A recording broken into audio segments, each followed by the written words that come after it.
What's up, everybody? It's Dominic here, just making my first YouTube video in a long time. I have got the 2021 Toyota Supra here. We just got some AFE catted downpipe that we're going to be installing on the Supra today. I just wanted to make a quick video while I'm at it. I know there's not a lot of videos out there quite yet. So here we go. First with unboxing, I've already opened it. I'm just gonna show you guys kind of what I got in here. Got the plate frame, you know, probably slap that on. This is off of my buddy here, so I believe it does not come with one of these. You reuse your factory one, but we have an extra one just in case. Packaging out here, right there. And here is our used catted downpipe from AFE. Let's see. It's got 3 O2 sensor bungs here. One's an accessory port for like a wideband, and these are your pre-cat O2 and then post-cat O2 sensors. And yeah, here we go. First thing that I like to do is just make sure I have most of the tools that I'll be needing and just some extras in case. Some wrenches, sockets, basic stuff. Some Torx bits, some power impacts, extensions, pliers, and you want to have most of this stuff while doing the install so you don't have any hiccups when installing. And here we go. So I already do have an AFE cold air intake on here. It comes with the heat shield integrated with it. And we're gonna start putting this downpipe in, and I'll try to show you guys along as much as I can. So first thing we want to do, I'm filming this with one hand here, so I'm gonna pop off the cover, set it in a nice place that it's not gonna get damaged, preferably not the floor, but today the floor is our option. So now what you want to do is locate the O2 sensor connectors here. We got a gray wire and a black wire running to the O2 sensors, as we can see down in here. Where the turbo's at. I'm going to start by just moving these guys back just with your thumb, and then we'll go ahead and disconnect the sensors from down below here. All right, now once the tabs are backed out here, you just want to squeeze and pull back. Doing this with one hand again, it's a little difficult. Just wiggle and pinch. So we got that disconnected, both of these. You don't want to mix these up. Obviously we have one that's blue, one that's white. I'm videotaping so I can look back at my video on how they went, but you want to probably make a mark on it, maybe a little white mark on one of them so you can differentiate the two. Then you're going to want to take a flathead screwdriver. Down underneath there is a pin, and this thing will slide forward on both of these. Again, it's hard to show with one hand here, but I'm going to pop them off and then go from there. Clips off here. So on the clip here, there's this little tab, and while it's on here, you take a screwdriver. Sorry, the light is horrible here. You take a screwdriver and you want to push this clip right here over like that with a flathead or a pick tool, and then just slide it right off. And obviously, like I said, we can differentiate the two by the colors of the connectors here, left and right. And we're just gonna set those aside, and we're gonna get to the next step. After disconnecting the connectors here, definitely want to bring a flashlight or a headlight so you can see down in here. So this is the 2020 model, or 2021 model, I apologize again. So there's 6 ports on the head rather than just the 2. I'll try to show the best that I can, but the way that the V-band clamp is connected, or the bolt for the V-band clamp is actually on the bottom half of the turbo. You can reach through the top. Make sure your car is obviously cooled off because you don't want to burn the shit out of your hand. But underneath here, at the bottom of this clamp is the bolt. I'm using let's see here, where we got 13 millimeter. It could be a 12. I haven't, tried it yet, but once I do, it should come off fairly easily. Now, before we lift the vehicle into the air, what we want to do is where the O2 sensors, the wires run here, we just want to disconnect this little clip. They're just kind of wedged in there. You just pull them down, just so when taking these out, or when taking the O2 sensors off, they won't be caught up on that from the bottom where we can't reach it. Or I'm sure you can do it from the bottom, but while we're here, we're gonna go ahead and take it off now to lift up the vehicle and go from there. All right, so we are gonna start by removing these 2 bolts. I feel like they're the easiest to get to. They are 13 millimeter. Sorry, it's not focusing in. There we go, those 2 13 millimeter bolts right there, we're gonna go ahead and take out. All right, so this tool is super handy for getting these bolts right off of that bracket there. As you can see, just a ratcheting wrench here with like a little extended arm here. Best way to get those out. Now that those are out, we are gonna proceed to remove this bolt here. And once this is removed, we're gonna be dropping the rest of the exhaust down. Okay, so now to remove the rest of the exhaust here, we're gonna start by taking this bolt out that is obviously mounted to the rest of the exhaust here. If I didn't mention, this is a 13 millimeter.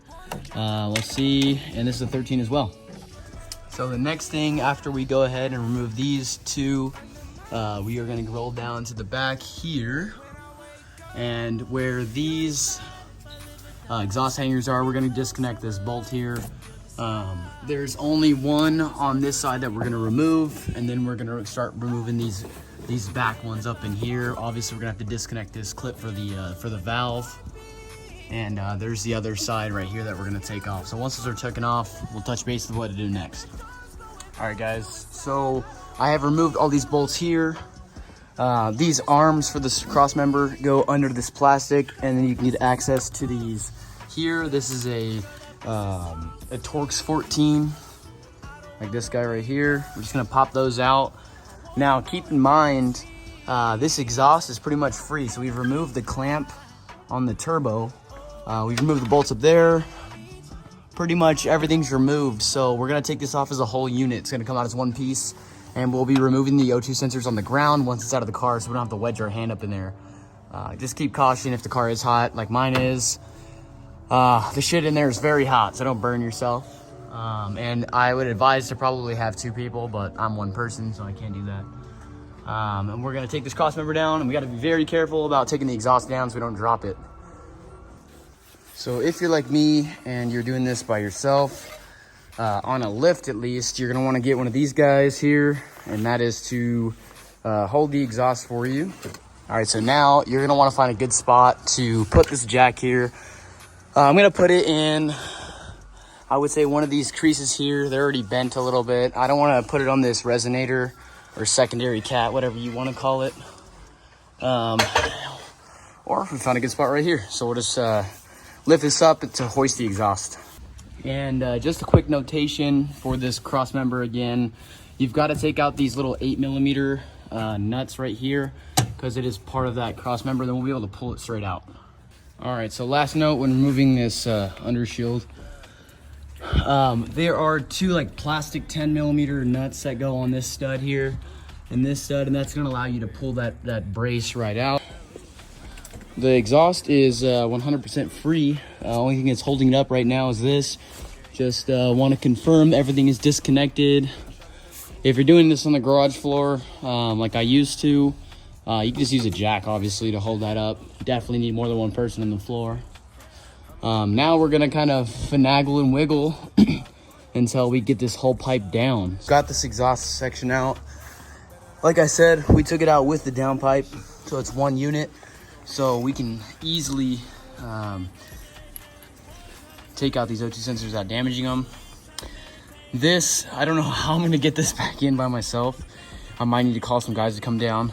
But yeah, obviously, we're just gonna be removing this cat from the section of the exhaust there. Remove the O2 sensors, swap them over to the new ones.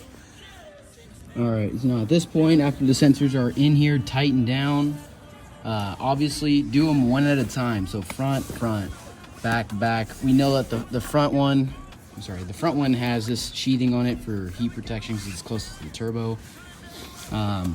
You want to take out your old one or buy a new gasket. I suggest buying a new one like I did.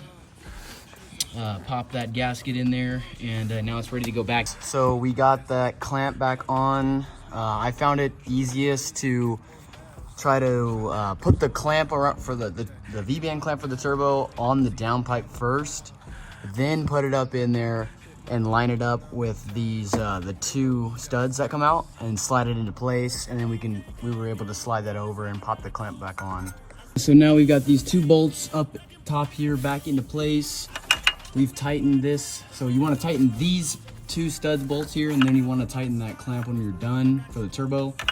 Now we're gonna reroute these wires back up to the top, plug them back into place. Obviously we need to lower the car down to do that. Then we're gonna proceed with putting the cat back on. So after you reinstall the exhaust, just make sure you connect the O2 sensors back. Just watch the video earlier on when we disconnected them. Put the engine cover back on and it's ready to start.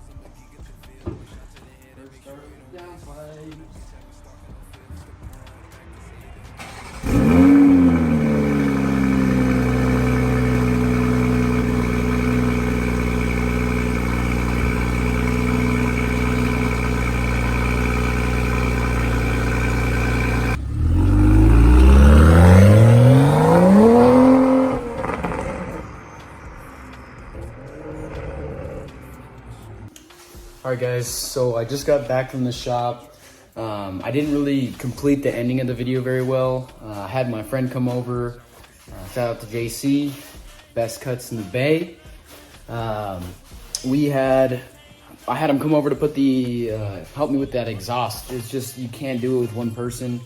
I tried to use like a shopping cart and that tranny jack for the lift to try to lift it up myself. There's just no way. So anyways, he came over and we got carried away putting it back in. So basically reverse steps is from my earlier on in the video. So far, no check engine light. I've driven around 50 miles. We're just messing around, driving around. And car sounds amazing. I don't think I want to do a cat back or anything because of the sound right now is perfect. It's not too loud. I have a 335 as well. Muffler delete and catless downpipes, and that is just way too loud for me. But yeah, the catted AFE downpipe, and then I've got the AFE, the intake. Those 2 combinations, they sound amazing. Next thing on the list now is to get the car tuned. I do have a 2021, so there is some issue with the ECU being locked. Before I purchased the car, they had already done that brake recall, the software update recall that locks your ECU, quote unquote. I don't know how it's gonna happen, but I've made sure that my serial number on my ECU, my build date of the car is June 2020, so I barely made the cutoff, so it's not locked from the factory like the later models are, but I still have to bench unlock it due to that recall update. So that is the next thing to do. Then we'll tune it. We'll actually get the full benefit of the downpipe and the intake. For now, that's all I've got for you guys. I will be coming out with more videos. Make sure to like and subscribe, and we will see you guys in the next one.